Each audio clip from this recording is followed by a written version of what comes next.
Hello and welcome to a new episode. Today is the second episode of the World Cup series that we are carrying out. The first episode belonged to the Brazilians, the Samba Boys. Today we are moving to Africa, and today we are going to talk about the Black Stars, Ghana. Ghana is going to feature yet again in this World Cup, and it is good news not just for the Ghanaians but also for the African nation. They are a strong side. They last featured in 2014 in Brazil. They failed to qualify in 2018. So in this episode we are going to talk about the group that Ghana is in. They are in Group H. The teams which will be featuring in Group H, we are going to talk about it. We are also going to look into the approach of Otto Addo, their coach who trusts in youth. And a boy wonder and a veteran forward are the key to the Black Stars' hopes. So first and foremost, friends, if you have not subscribed our channel, I would say to subscribe our channel so you can get all the latest updates on these episodes and what are the things we are going to talk about regarding Qatar 2022 World Cup. Friends, the Ghanaian fans are celebrating again. Yes, after missing out on the FIFA World Cup 2018, the team will be back on the biggest stages at Qatar 2022, the biggest show on earth. Even though they did take a torturous route to get there after crashing out of the CAF Africa Cup of Nations at the group stage earlier this year, Ghana chose to get rid of their coach Milovan Rajevac, replacing him with the assistant Otto Addo, the 47-year-old who played for a number of years in the Bundesliga, particularly most famously Borussia Dortmund, took off the reins of a country for whom he has already played 15 times and steered them to Qatar courtesy of an away goals win over arch rivals Nigeria in the African playoffs. So let's talk about the group. They are in Group H. I suggest this is the group of death. It features European giants Portugal, Cristiano Ronaldo inspired team. Then they have Hong Min Son inspired Korean Republic, probably the best team in Asia, and Ghana. So they also have Uruguay. You forgot Uruguay, the 2010, what happened, the infamous handball, Luis Suarez penalty shootout, Asamoah Gyan angry. Yes, the same Uruguay. So Ghana are in for a revenge, and that is going to inspire them. Probably that would be the reason they may sneak out of this group and qualify to the round of 16. So what is Addo's approach and tactics?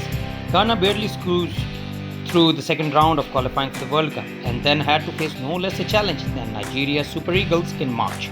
With the ticket to Qatar up for grabs, a massive ticket, Addo had only taken over the coaching reins from Rajevac in February, meaning that this was a real baptism of fire.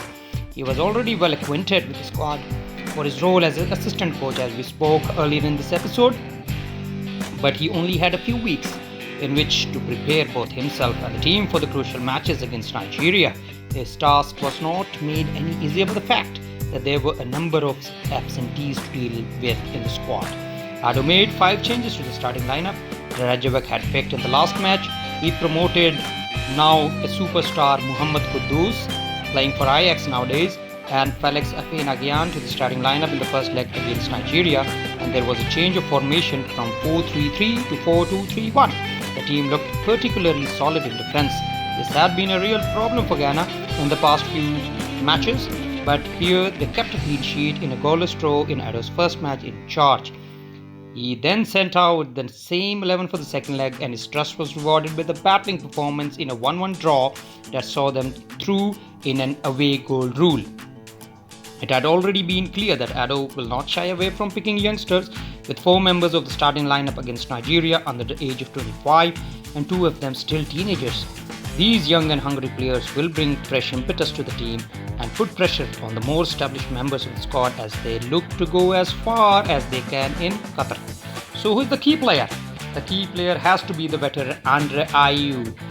One of the most interesting and crucial players in Addo's squad is Andre Ayew. He has 107 caps, only 2 shy of Asamoah Gyan, the Ghanaian legend. The son of legendary Abede Pele, Andre Ayew has also scored 23 international goals, putting him 5th for his country. In 2009, he was part of the team that won the Under-20 crown at both continental and world level. Facts and figures like these go some way to reflecting the importance of Ayew to the national team. Alongside his younger brother Jordan, 81 appearances and 19 goals, he himself a critical part of the squad. The 32-year-old will be looking to convert his many years of international experience up front into a haul of goals come the end of November. Last season, he moved to Qatar to play for Al Sadd, meaning that he will be acclimatized to the playing condition as soon as the World Cup gets underway. He is very much Edo's right-hand man and will play an important role in mentoring the young squad after shining on the world stage as a youth player himself. Back at South Africa 2010, he came second in the voting behind Thomas Muller for the Best Young Player award.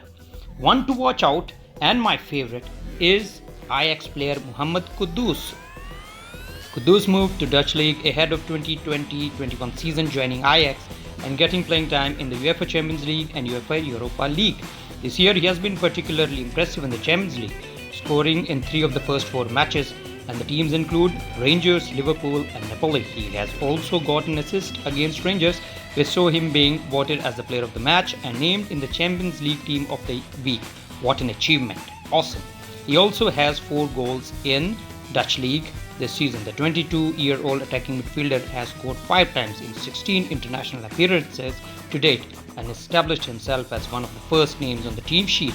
As far as Edo is concerned, he regularly took on the leadership roles as a youth player and has the potential to be one of the standout players at Qatar 2022.